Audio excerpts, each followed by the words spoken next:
నిజంగా మా హయాంలో మేము చేసింది ఎక్కువ, చెప్పుకునేది తక్కువ. ఆ చేతకాల మా వాళ్ళకు కూడా తప్పు ఉంది. రాష్ట్రంలో 5 పైసలు పని కూడా చేయకుండా 500 రూపాయల ప్రచారార్భాటం చేసుకున్న చరిత్ర మీది. వాలంటీర్లను ఇళ్లకు పంపి జీవితాంతం జగన్కి రుణపడి ఉంటామని సంతకాలు సేకరించిన చరిత్ర మీది.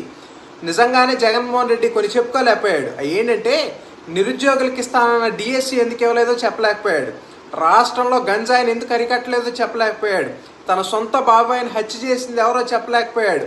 ఉద్యోగస్తులకి జీతాలు ఎప్పుడు ఇస్తాడో చెప్పలేకపోయాడు. 2019 ఎన్నికల్లో తన వెంటున్న తల్లి చెల్లి 2024 ఎన్నికలు వచ్చేసరికి ఎందుకు లేరో చెప్పలేకపోయాడు.